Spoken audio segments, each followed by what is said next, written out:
National Institutes of Health, the Food and Drug Administration, the Health Resource Services Administration, the Substance Abuse and Mental Health Administration, and all those agencies. Shame! Shame! Shame! But we're here today because we're fighting back. That's right. That's right. And we're going to take that message into this fall's elections. We're going to talk to voters about what's at stake in this fall's elections for the future of healthcare in the United States. That's right. Let them know. And we're going to elect a Congress that believes in healthcare. And we're going to elect a Congress that doesn't take healthcare away from us. That's right. And we're going to elect a Congress that's going to make healthcare affordable for everybody in the United States. So we have our work to do going forward. And what we want the next Congress to do is use programs like Medicare, Medicaid, and the Affordable Care Act to move toward a universal health care program. The United States is still the only advanced country without a national health care program. Every other country does it. They cover everybody. They spend half the amount of money that we do. It's not rocket science. We can do it too. Yep. Yes, we can. So that's why we're here today, because we're going to be taking a message after this rally to members of Congress's offices here in New York City to tell them that we think the best way to go forward toward universal health care is an improved and expanded Medicare for all. So to help us anchor our rally today, we're going to start off with some personal stories of people who rely on Medicare and Medicaid to make it real for us. Because it's not just numbers on a budget sheet. We're not just paragraphs in a policy document. We are real people with real families and real lives in real communities. And so we're going to start out with that. And I want to invite up Christina Sparak, who's with an organization called See the Person and also with Health Justice for New York. Christina. Thank you. I'm so delighted to be here. Can you hear me? Yes. Good morning. My name is Christina Sparak, and I'm a person who lives with a mental health condition. And I know that mental health matters, right? Mental health matters. Oh, mental health matters. I'm here today to advocate for Medicaid for all and the New York Health Act because I live with the consequences of a system that was never built for people like me. I remember struggling to find health care providers to accept my insurance. I remember being denied coverage for non-generic medication I needed to manage my mental health. I remember staring at an $800 bill for Abilify, a medication that helps stabilize my mood, knowing I could not afford it. That is my life, and it's the life of millions of Americans right now. CDC has been clear the United States is in a mental health crisis, and we know why. Mental health is a byproduct of conditions that people are forced to live in. High rents that people are making people unhoused, displacing people from their communities. Neighbors who are underpaid and overworked, just getting by day. Gun violence, climate change, ICE, domestic violence. These are not just side issues. These are stressors that are the root cause of why so many people are in emotional pain and having mental health issues. And these conditions fall hardest on Black and brown communities who face these daily issues through systemic racism. These conditions wear people down. They numb us and isolate us, overstimulate us until we shout. Sometimes they give up altogether. Medicaid for all is not just about policy. It is a recognition that health care, including mental health care, is a human right. That's right. A human right, not a privilege reserved for those who can't afford an $800 pill. No one should choose between their rent and their medication. No one should have to fight this hard to find a doctor who will see them for who they are. No one should have to go without stability because the system decided that their treatment costs too much. telling my story today because I refuse to be silent about what the system has cost me and what it continues to cost me and so many others. We need Medicaid for all. We need it now. Repeat after me. We need Medicaid for all. We need Medicaid for all. We need Medicaid for all. And we need it now. And we need it now. And we need it now. And we need it now. Thank you so much. Have a blessed day. When healthcare is under attack, what do we do? When healthcare is under attack, what do we do? Stand up like that. What do we do? Stand up like that. Healthcare is a human right. Fight, fight, fight. Healthcare is a human right. Fight, fight, fight. Healthcare is a human right. Fight, fight, fight. Okay, I just realized I neglected to introduce myself at the beginning. My name is Mark Hannay. I'm director of Metro New York Healthcare for All. We're a community labor advocacy coalition in the downstate region, and we help to lead the New York State network of Healthcare for America Now, which is the broad umbrella coalition that brings grassroots organizations across states and cities in the country together to fight on federal healthcare issues and fight for healthcare for all. I'm joined here by Maria Alvarez, who's the Executive Director of New York Statewide Senior Action Council, of which I'm a proud member, who will be taking over the second half of the rally today. So our next speaker is William Schrader from Housing Works.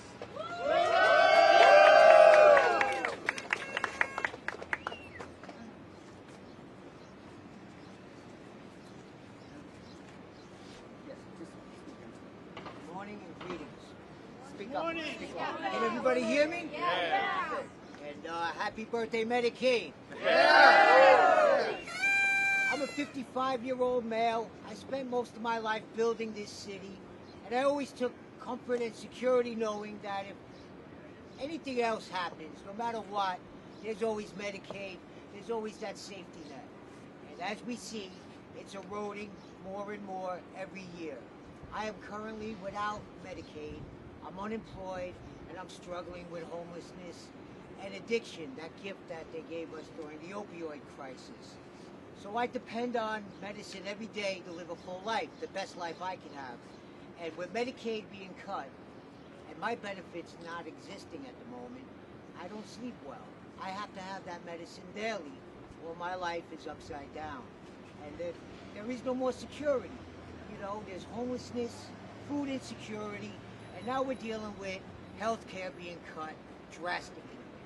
And it's just a sad state to see the most advanced country in the world can't even give ourselves decent health care. If we took a small percentage of that defense fund, we would eliminate this problem. 10%, it's not much. And the trillions of dollars they waste on unnecessary weapons that we hope to never use. But if we could get that funding back, that would be the best thing for everybody. Thank you. Thank you, William. And I'll share my own personal story. I'm a person on Medicare, and I'm really worried about those budget cuts that are going to come down on Medicare because of the one big ugly bill. $500 billion. The bill language did not specify how that was to be cut. So I don't know what that means for me. I don't know how to plan for that. I don't know how to think about that. I know that my benefits are guaranteed in law. I know that my eligibility is guaranteed in Medicare law. So the only thing I don't know is who's going to be still taking Medicare, what providers, what doctors, what hospitals, because that's where the money's going to come out. That's the only place that can come out. So I'm worried about that. I'm also thinking about my mother, who was a music teacher and a children's librarian. She was a type 1 diabetic from her early teens. And back in those days, there wasn't the kinds of treatments that we have now for diabetes. she lived well past her expected lifetime. And when my father suddenly died and she lost his coverage through his job, it was Medicare and Medicaid and Social Security disability that stepped in to provide what she needed to continue her life. And at that time, my brother and sister and I, we were in higher education at that point. We were able to finish our higher education and move on to develop our careers. So that's what Medicare, Medicaid, and Social Security mean for me. Okay. Our next speaker is a true healthcare champion that we have in our state legislature, the chair of the Health Committee in the State Senate, Senator Gustavo Rivera from the Bronx. Yo! Good morning, folks. Good morning. I'm here to talk about a few truths. Truth number one, 61 years ago, the government of the United States of America decided that we had, as a common good, we could actually create a program that secured health care for poor working class folks and the elderly. That is the first truth. The second truth is that the current administration, completely turning its back on this idea, has gone overboard to try to destroy every single safety net system while defending the most wealthy and the most powerful. And the impact that this has had is not done yet. The actions of the federal government have only hit us once or twice, but next year it's even going to get worse. Just a few days ago, at the beginning of July, 450,000 people lost their coverage in the essential plan because of actions from the federal government. So those are truths. But this is the truth that I want to focus on, because we are in the state of New York. And the truth is that the state can and must do something to respond to this. Yep.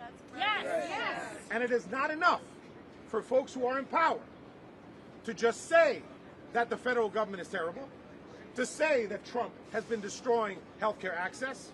That's like saying the sky is blue. These same folks in my legislature and folks in the governor's office have to be able to say we can and must do action. We take action to solve it. Yes. That's right. Yes. Beginning of this month, unfortunately, because of actions, and it is sad to say this, but the reality is the reality. The governor chose not to take action. That's right. Which meant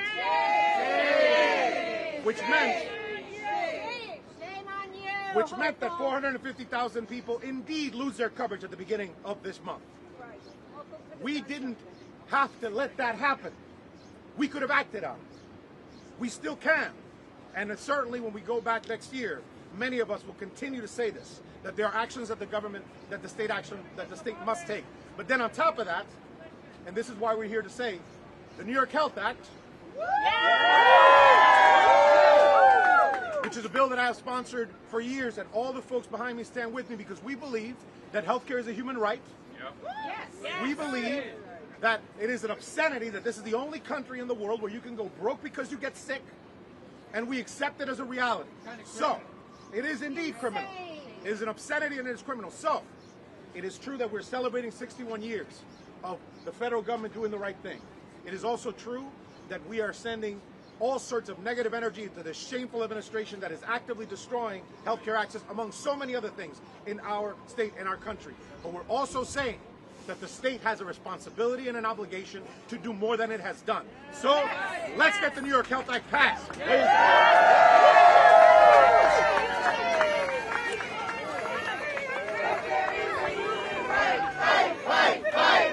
Healthcare is a human right. Fight, fight, fight. Healthcare is a human right. Fight, fight, fight. Healthcare is a human right. Fight, fight, fight. Okay, our next speaker is Helena Zelecki with Physicians for a National Health Program and New York City Against Segregated Healthcare. Hi everyone. Hopefully I'm loud enough. I apologize for looking at my phone. I just don't want to forget anything that's important.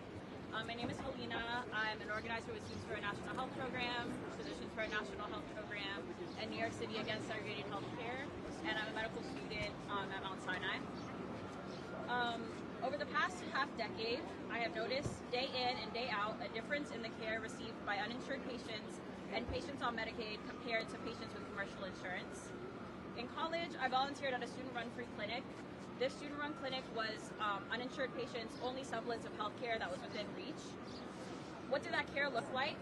It looked like college students and medical students quickly flipping through charts, being responsible for aspects of care that they were neither qualified nor experienced enough to handle, and wait times of up to 2 hours, if not longer.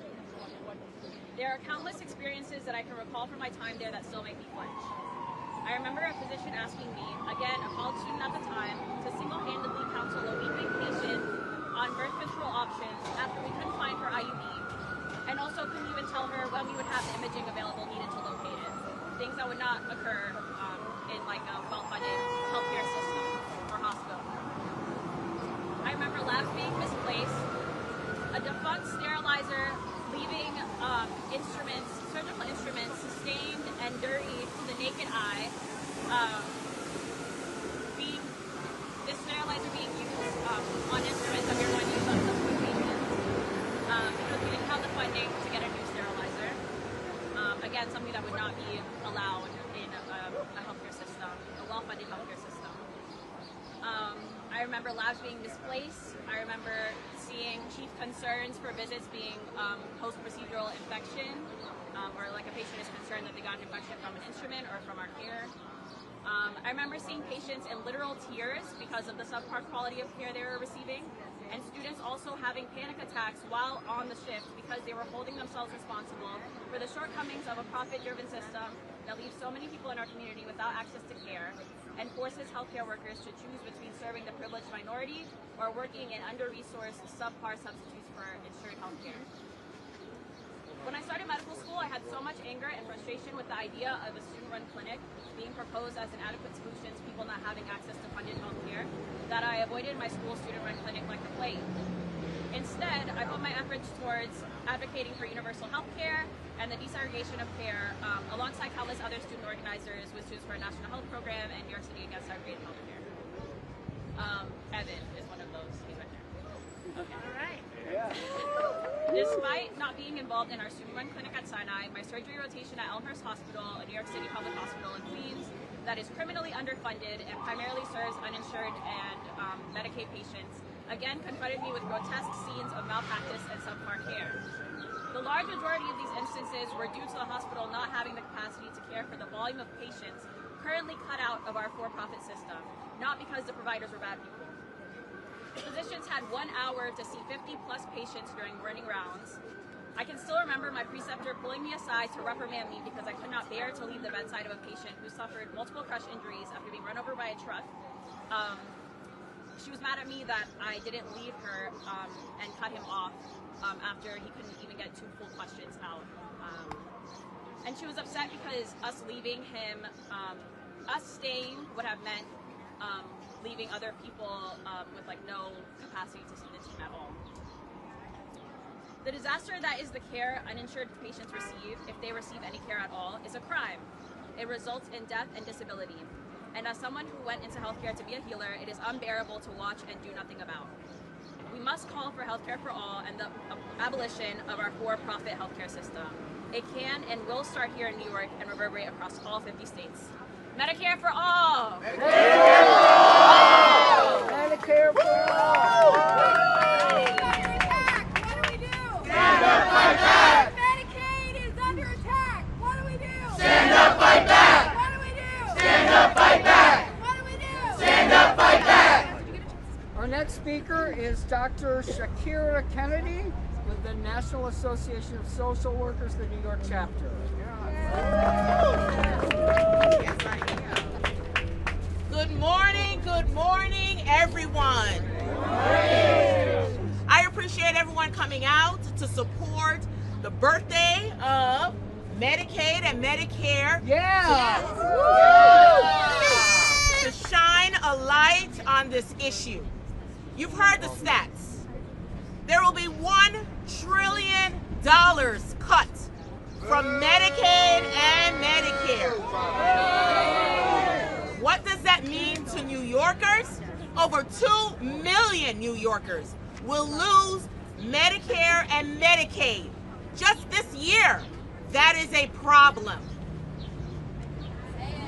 Every day, social workers, physicians, nurses, behavioral health professionals, and our first responders witness impossible choices too many individuals and families have to face. They delay seeing their doctor because they cannot afford the copay. They ration medication to make it last over a month. They ignore symptoms until preventable illness becomes a medical emergency. These are not failures of an individual.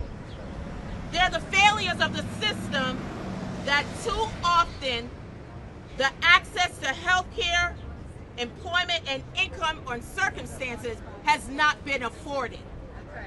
Right. Health care should never be determined by your zip code, Yes. your employer, Exactly. Yes. or the balance in your bank account.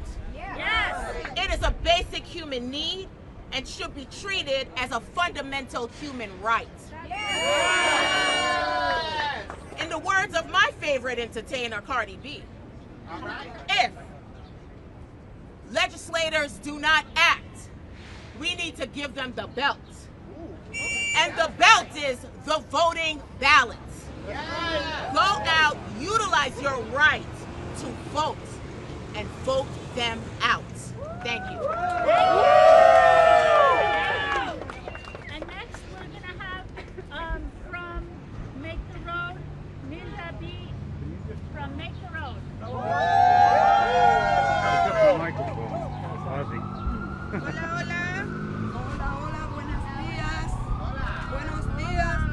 Mi nombre es Milda Baez, soy líder de Trabajadores en Acción de Se Hace Camino Nueva York. Como comunitaria de Medicare, New York, hoy estoy aquí para exigir que Nueva York amplíe el acceso a la atención médica mediante la aprobación de la Ley Salud de Nueva York y Medicaid para todos. En su 61 aniversario, Medicaid y Medicare.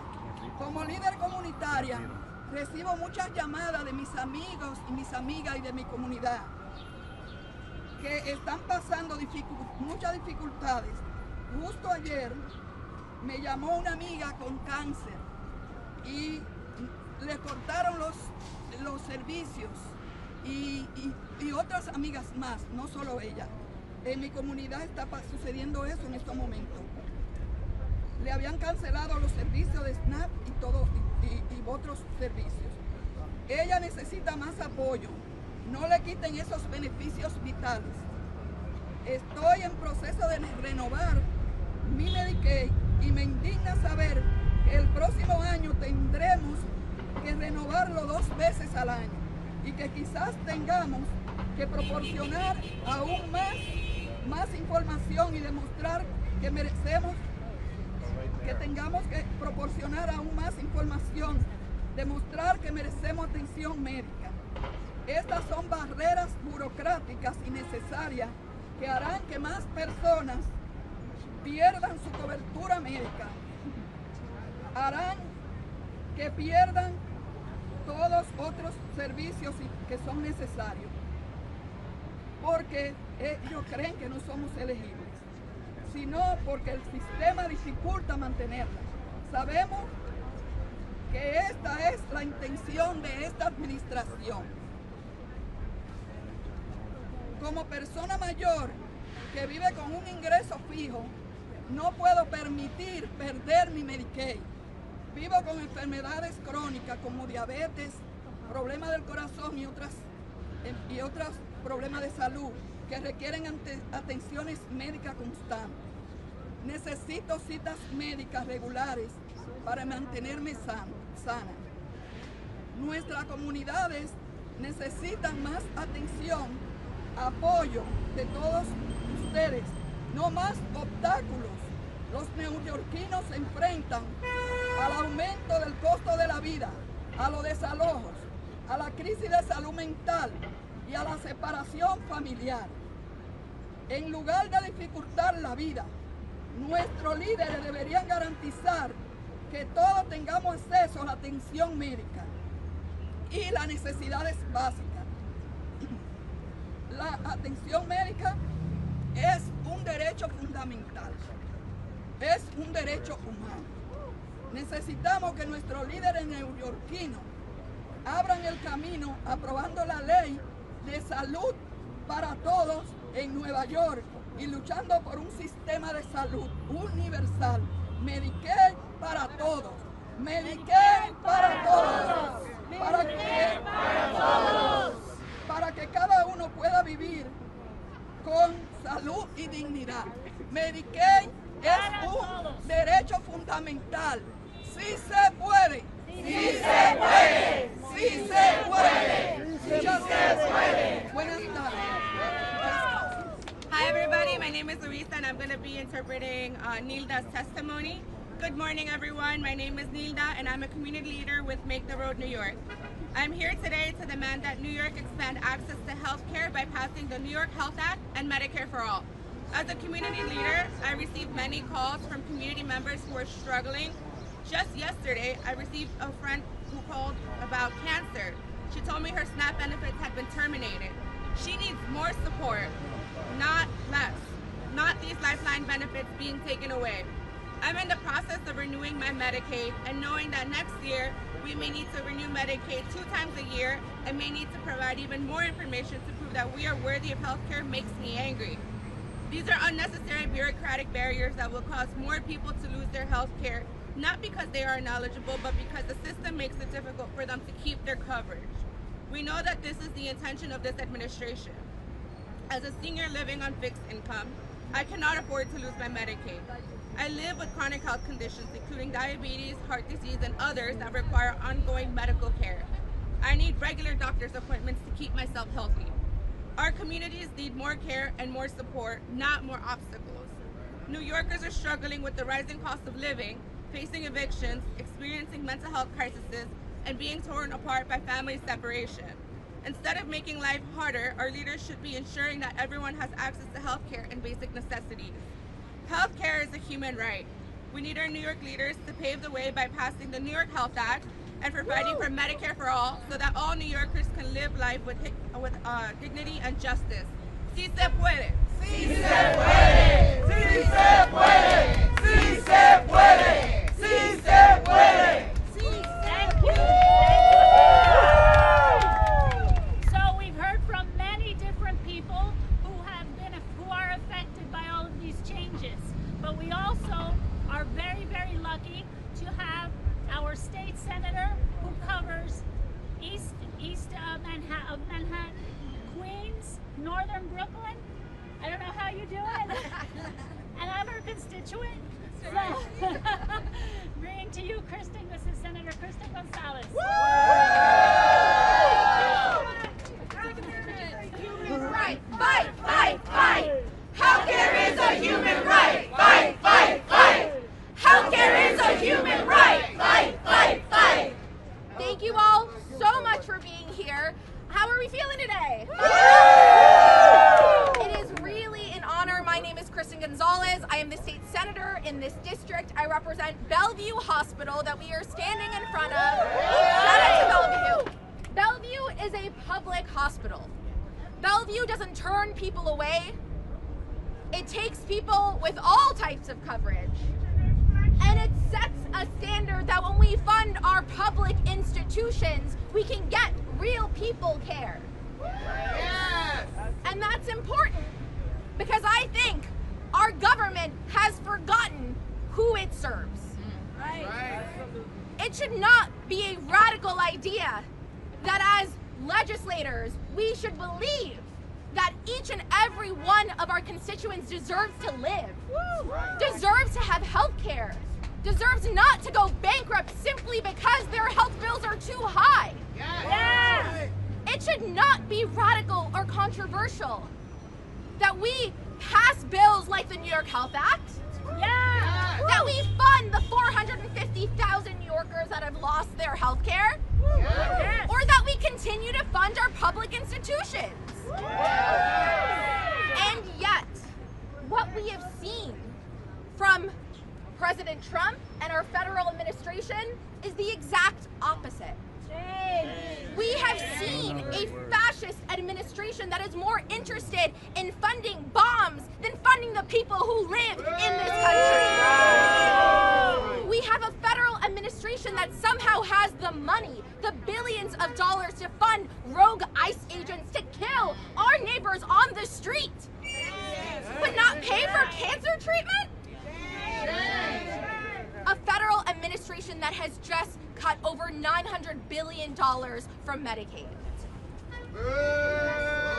We need elected leaders to start doing their jobs, to start serving the people that elect them right here in this country. And if we have a federal government that is nothing but fascism and failure, we need a New York State legislator that is willing to step up. And so as a state senator, I find this incredibly important in this moment, because it does not have to be this way. We can, as New York State, find the money to actually fund our healthcare system, to have a single-payer health system. And to all of my colleagues who say that they want this and have stood with us, I want to say thank you. But to anyone across the aisle who has yet to join this fight, I invite them in this moment, because every day we fail to stand up for healthcare as a human right, we are fundamentally failing New Yorkers. So I want to say thank you to all of the organizers here today who have taken their time to stand up for millions of New Yorkers who simply cannot make it today, who may be home trying to figure out how they're going to afford rent, how they're going to afford food, how they're going to afford their health care or child care or any number of things that make this state unaffordable. You are representing the majority. We are on the right side of history. And at this moment, I truly believe that we can do the right thing and in the next legislative session actually pass the bills that will provide health care for every citizen. Thank you all so much for being here. Thank you for showing up, and I'm so proud to stand with you in my district. Thank you. New York Health Act. That's right. New York Health Act. New York Health Act. New York Health Act. New York Health Act. New York Health Act. New York Health Act. Thank you, Senator. Thank you for your words. Okay, so the next thing the next person we're gonna hear from is from the Nurses Association. Alicia McMyers, the nurse at Harlem Hospital and member of NISNA Board of Directors. Thank you. Good morning. Good morning. My name is Alicia McMyers. I've been a registered nurse for over 3 decades. And I became a nurse because of my grandfather, who had a love to take care of people. And we both have worked for the largest health care system in these United States, Health and Hospitals. Yes. So it's great to be surrounded by other healthcare advocates who understand that healthcare is a human right. Yes. Yes, we are here to celebrate the anniversary of Medicare and Medicaid, and also to advocate to fully fund and extend these life-saving programs. It's hard to imagine what our healthcare system was like before these essential public programs were created. Well, I do, because I remember my grandparents talking about what it was like to seek healthcare before they had Medicare. In the 90s, after I became a nurse, fresh out of school, my mother, who worked all her life and had lost her job, suffering from cancer, had to rely on Medicaid. I know you all have personal stories. Approximately half of this country was uninsured. So our seniors, our babies, expectant parents, and especially people with disabilities, we had millions of people who lacked access to quality care, affordable health care, and who suffered and died prematurely because of it. And as a nurse now as a care manager, taking care of people with complex conditions, I still see people suffer because of the lack of access to health care, especially with these cuts. Some cuts don't heal. That's right. So as nurses, as people, as healthcare workers, we see it every day. People are falling through the cracks. They're deciding whether they're going to eat, deciding if they're going to pay their rent. And with these latest cuts, don't ask them about their medications because it's not going to happen. We have a federal administration that has made those cracks much larger and easier to fall through. As a result, patients delay care or they forego it altogether. Volumes in the hospitals, any organization is decreasing. We have a federal administration that is cutting hospital funding and cutting quality care. The cruel agenda is being carried out to give tax breaks to the millionaires and the billionaires. Boo! Shame! They don't need it. But as we come together and as we fight back, we don't want to go back to the days before Medicare and Medicaid. Hell no. No. We need to help people live longer and healthier lives. We have the resources to do so. These programs were created once, but we can and must strengthen and build upon them now. We need long-term sustainable solutions like the New York Health Act and Medicare for All. We must end the cruelty of this administration and healthcare system that allows people to fall through the cracks. We have to show that we care for all New Yorkers, not just the wealthy VIPs, because every person is a VIP. Every person is a VIP. We have to join the ranks of the other nations in the world that have some form of universal single-payer healthcare. It works. And we have, above all, to guarantee that healthcare is a human right. Healthcare is a human right. Healthcare is a human right. Healthcare is a human right. Because every patient's a VIP. Thank you. When healthcare is under attack, what do we do? Stand up, fight back. When our hospitals are under attack, what do we do? Stand up, fight back. When New Yorkers are under attack, what do we do? Stand up, fight back. What do we do? Stand up, fight back. What do we do? Stand up, fight back. I want to remind everyone that Medicare was a promise. It was made as a promise that all of those people who were destitute after they finished working and had no incomes, we made it and we contribute. This is not a handout. This is something that we contribute every single working day of our lives. So at the time now that we're able to collect it, they want to change the rules. But the rules that we need changed are that they strengthen Medicare and make it more so that our children and grandchildren are able to access it. All right, the next person is Alfredo Lopez from Radical Elders.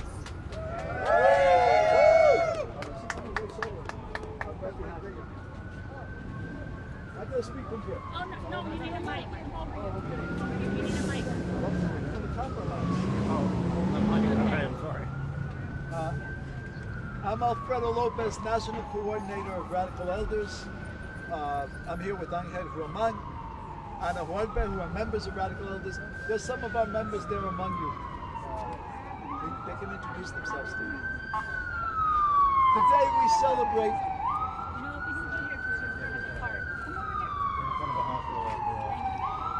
Today we celebrate a critical first step in the recognition of healthcare as a human right.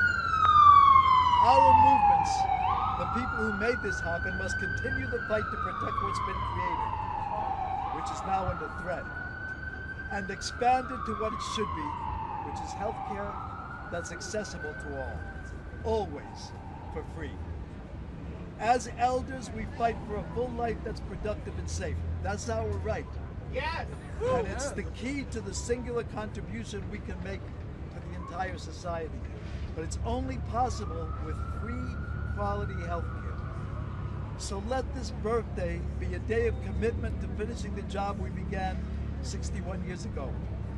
Pass the New York Health Care Act, Medicare for all, free health care for everyone. Okay, now I'm going to say it in Spanish for those. En español. En español. Soy Alfredo López, coordinador nacional de la Organización Mayores Medicales. Hoy celebramos un primer paso fundamental en el reconocimiento del cuidado de salud como derecho humano. Nuestros movimientos, lo que han hecho posible, deben continuar esta lucha para proteger lo que se ha conseguido, que ahora está amenazado, y ampliarlo a lo que debiera ser un cuidado de salud accesible para todos, en todo momento y gratis. Como mayores, luchamos por una vida plena, productiva y segura. Es nuestro derecho y la clave de lo que podemos aportar a toda esta sociedad. Esto solo es posible con un cuidado de salud gratuito y de calidad. Que este aniversario sea un día de compromiso para terminar la labor que comenzamos hace 61 años. Aprobar la ley de salud de Nueva York, Medicare y cuidado de salud para todos. Gracias. Muchas gracias. ¡Sí se puede! ¡Sí se puede! ¡Sí se puede! ¡Sí se puede! And from the Board of Directors of New York Statewide Senior Action Council, Mario Henry. Can you hear me? Yes! My name is Mario Catano Henry, from New York Statewide Senior Action Council. I'm a senior citizen. My mother was crippled for 40 years, bedridden for 14, 11 at home, 3 in a nursing home. Medicaid, Medicare, and Social Security made it possible for me to care for her. Wasn't easy. I'd rather be dead than go through that again. But it made it possible to care for her and for me to go on working. Today, I'm a senior citizen, retired, and I'm on Medicare. I've had 2 hernia operations. I've been treated for prostate cancer. I got glaucoma and high blood pressure. And I'm also a little crazy, but that's something else. Medicare pays for that. If it wasn't for that, I'd definitely broke, probably dead. Medicare, Medicaid, and Social Security are the bare minimums that a civilized society does for its people. Less than that, the government loses legitimacy. Instead of spending hundreds of billions of bucks bombing all over the world, that money should be spent here. Yeah. We have the most expensive healthcare system on the planet. Twice as expensive as the next most expensive system. And yet we do not have the highest life expectancy. Many countries have a higher life expectancy. Many countries have a lower infant mortality rate. And many, many countries have a lower maternal mortality rate. We can do better. We will do better. Yes, we will. We will fight. We'll fight today and tomorrow. We will never stop fighting. Thank you. All right. When do we want it? Now! Is Councilmember Christopher Marta here? Okay, so now we have an uplifting presenter. I give to you Peppermint. Where's Peppermint? All right, Peppermint. Hello, everybody. My name is Peppermint. Good morning. Thank you to all the healthcare workers and nurses and professionals that are here. I am a drag entertainer and performer and actor in New York City. Been here most of my life. And for most of that time, I've been a freelance gig worker, which meant I've been in and out of money and poor most of the time. And for 10 years living here in New York City, I did not have any health care. I didn't even go to the doctor for about 10 years, a little more than 10 years of my life here in New York City. And I was basically neglecting my mental and physical health. And it wasn't until I was desperate enough to begin my journey as a trans person and seek gender-affirming care that I was able to, thanks to a mandate of healthcare having to cover gender-related services, that's when I finally went to the doctor for the first time 10 years later. And among other health issues, I was able to start my journey.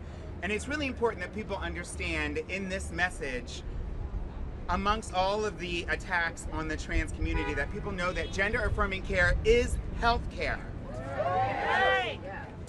And that every single person who's trans who receives gender affirming care is treated by healthcare professionals who use the same exact knowledge and information and expertise in the healthcare field that they use to treat everybody else who isn't trans. That's really important for people to know.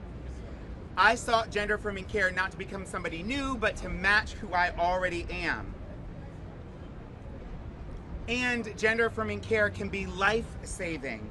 And for me, the need for gender affirming care felt life or death because it was.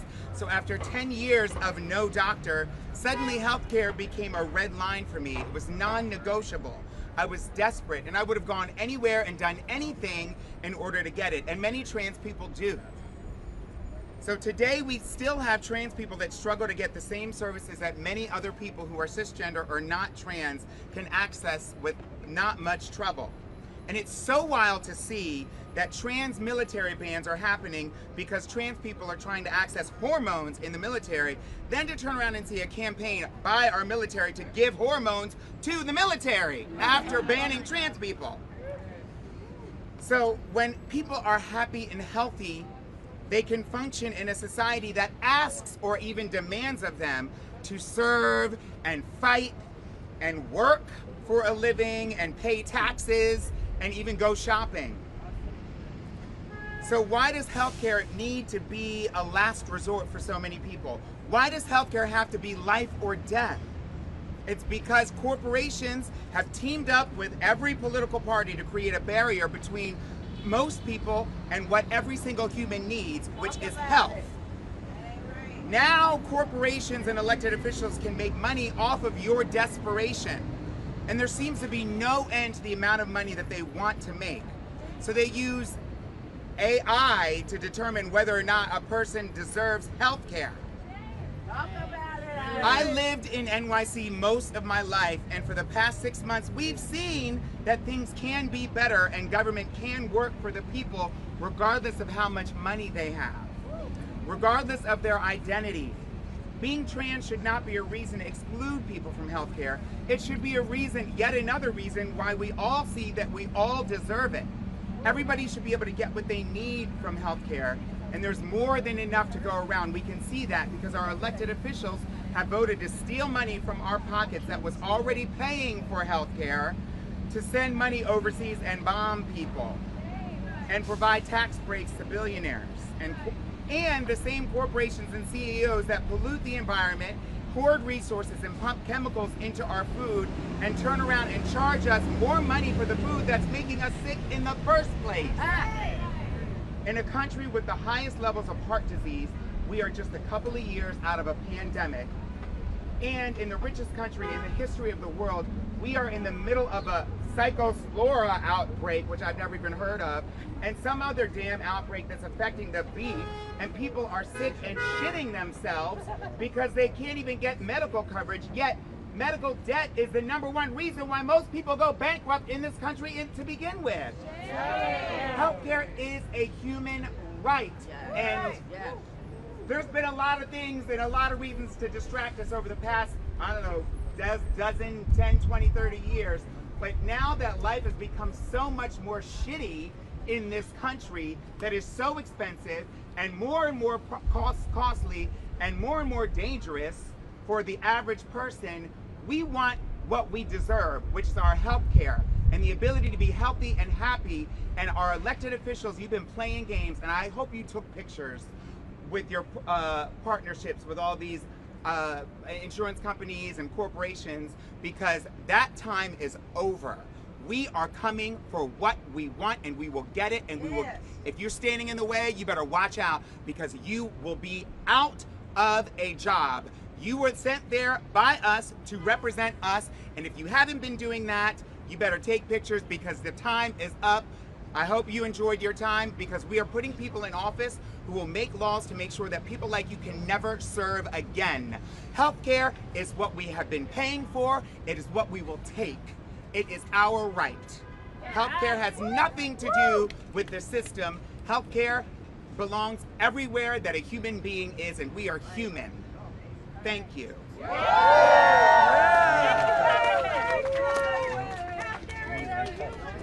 Fight, fight, fight. Healthcare is a human right. Fight, fight, fight.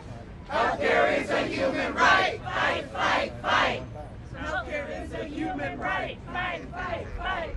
Okay, so in conclusion, we are here to say that Medicare was a promise, right, made to make sure that nobody in their elder years or people who need help go without health care, or that would have to bankrupt themselves to get a basic human right.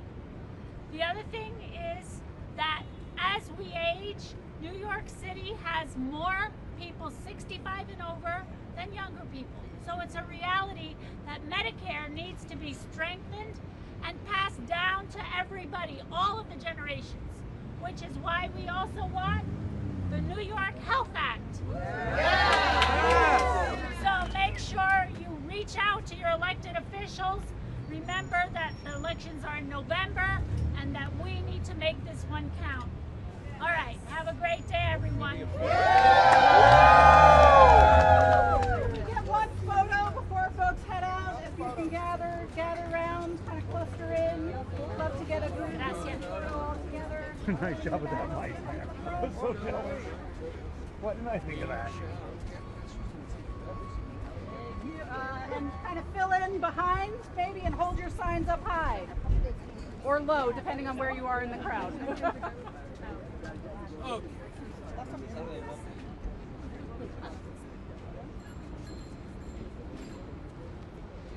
Everybody signs up.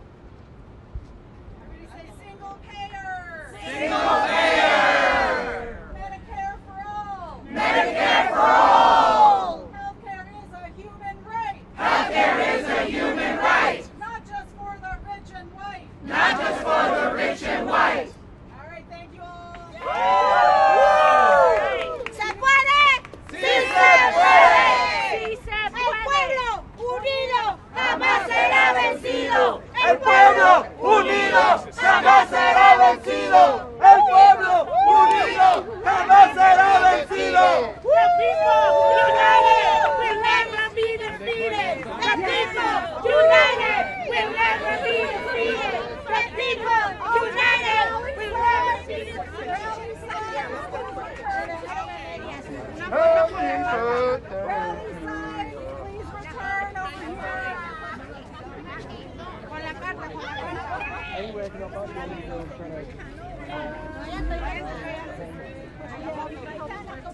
Okay, cool. All right. Probably not. But we'll see.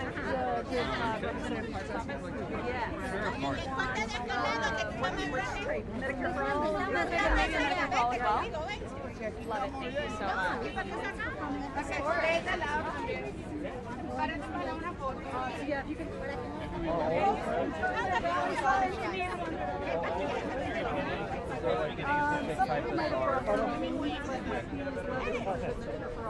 Okay, hold on. No se ven todos. Hold on. I need to step back.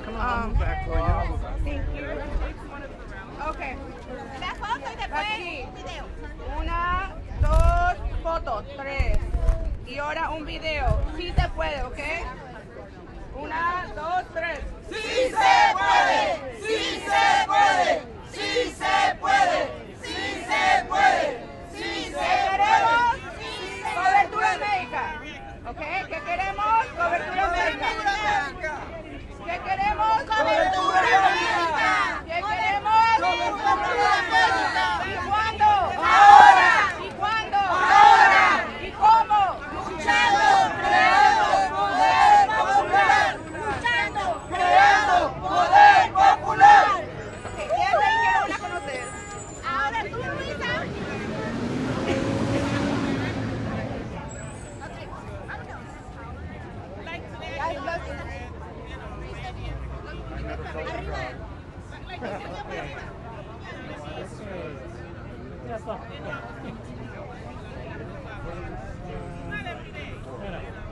vertical?